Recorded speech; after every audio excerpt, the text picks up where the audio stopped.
The American Exchange Bank Robbery. Part 4 of 5. Yes, said Mr. Pinkerton, it is. I only wish the fellow would come up here into British Honduras, then we might do something with him. Here the subject was dropped. Next Mr. Pinkerton exhibited to Crawford a sealed letter written by James G. Blaine and addressed to the Chief Magistrate of British Honduras, pointing to the seals of the State Department to assure Crawford of the letter's genuineness, and hinting mysteriously at the use he proposed making of this document and at the probable effect that would follow its delivery. With this the interview closed, and Mr. Pinkerton announced his intention of going back to Punta Gorda. Crawford had practically told him to do his worst, and he had not concealed his intention of doing it. Nevertheless their relations continued outwardly pleasant, and Mr. Pinkerton was treated with the hospitality that is usual in tropical countries. He saw no sign of any disposition on the part of either of the Crawfords to do him harm.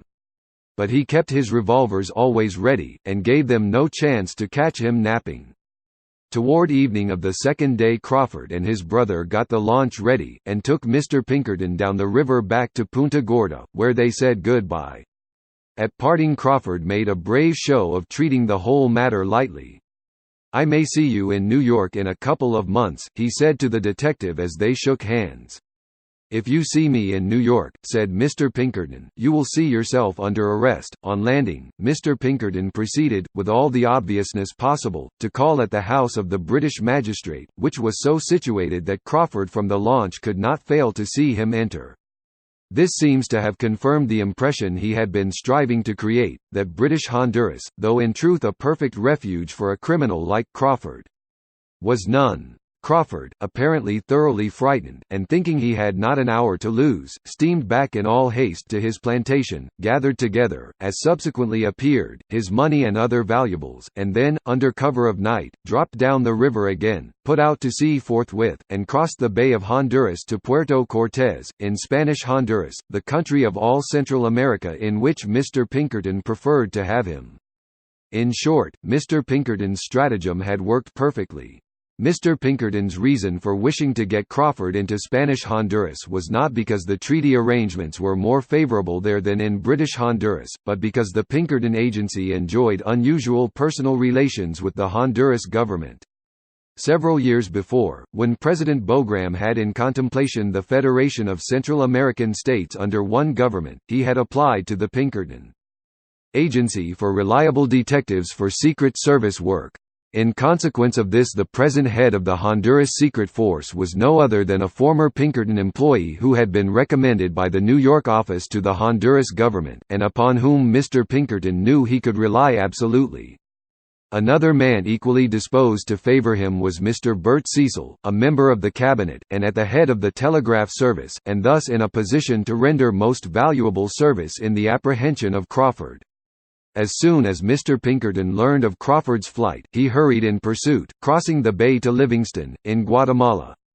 In so doing he risked his life, first by putting out to sea in a little dory, and then by trusting his safety to a treacherous Carib boatman, who, when they were several miles out, evinced a strong disposition to take possession of the detective's overcoat, in order, as he explained with a cunning look, to turn its silk lining into a pair of trousers. At this, Mr. Pinkerton carelessly produced his revolver, which had a quieting effect upon the fellow, and the voyage was completed in safety. But soon after landing Mr. Pinkerton suffered an attack of fever, and being warned by the doctors to return to a northern latitude, he got the government machinery in motion for the apprehension of Crawford, had photographs of the former bank messenger spread broadcast through the country, and then having cabled the New York Bureau to send responsible detectives to take his place, he sailed for New Orleans. Mr. Pinkerton was succeeded in Central America by Detective George H. Hotchkiss, one of the best men in the country, who arrived in Belize on 18 March. A telegram from Pinkerton's former employee, now chief of the secret police in Honduras, informed him that Crawford had been seen in San Pedro, Spanish Honduras, on the previous Saturday, and was being closely pursued by Spanish soldiers accompanied by Pinkerton men. Hotchkiss sailed at once for Puerto Cortes, where he learned from the American vice-consul, Dr. Ruiz, that Crawford had left San Pedro hastily the previous Monday night. On further investigation, the detective discovered that a San Francisco bully and former prize fighter, Mike Nealand, had called at Crawford's boarding house on Monday, and warned him that detectives were pursuing him from Puerto Cortez on a handcar. Nealand had pretended to be Crawford's friend, and said he would keep him out of the hands of the detectives. Crawford, very much frightened, grabbed up some of his luggage and left the house with Nealand. It was generally believed that Nealand had designs on Crawford's money, and would not hesitate to kill him, if need were, in order to get it. Hotchkiss immediately requested Mr. Bert Cecil, at Tegucigalpa, the capital, to cover all telegraphic points, and, if possible, have Crawford and his companion arrested on some trivial charge. The day after he reached San Pedro, on March 22, he received a telegram saying that Crawford and Nealand had been arrested and taken before the governor at Santa Barbara. They had been searched, and about $32,000 had been found on Crawford's person. The money was in old and worn bills that in every way resembled those in the stolen package. Whether they were the identical bills or not it was impossible to say, as the bank had not recorded the numbers. On receipt of this news, Hotchkiss, accompanied by Jack Hall, a guide, set out across the country for Santa Barbara. The journey was accomplished, but only after the most terrible suffering and many privations and dangers. Moreover, the fever got its deadly clutches upon Detective Hotchkiss, and when he had finally dragged himself into Santa Barbara, he cabled the New York office, Crawford and money held for extradition. "Am sick. Cannot remain. Coming on steamer Tuesday. My associate takes charge." Before sailing for New Orleans, Detective Hotchkiss had an interview with Crawford, in the presence of the Spanish officials, and obtained from him a written confession of his guilt. While admitting that he had been a party to the robbery, the absconder tried to lessen his own crime by declaring that the plan to plunder the bank had been suggested to him by two men, named Brown and Bowen, whom he had met accidentally on a railway train in New York, and with whom he had afterward become very friendly. These men had taken him to Brown's house on 38th Street, somewhere between 8th and 9th Avenues. Crawford could not locate the place more precisely, and introduced him to a fine-looking woman presented as Mrs. Brown, who was also in the conspiracy. They told him that he was earning very little money for a man in such a responsible position, and that he might easily make a fortune if he would put his interests in their hands and be guided by their advice. The outcome of several conversations was a plan to get possession of a valuable money package on some day when Crawford should know a large sum was to be sent away from the bank. He claimed that on the day of the robbery one of his fellow conspirators, Bowen, followed behind himself and Earl after they entered the Adams Express offices, and managed to substitute a bogus package for the real one while the two messengers were going up the stairs.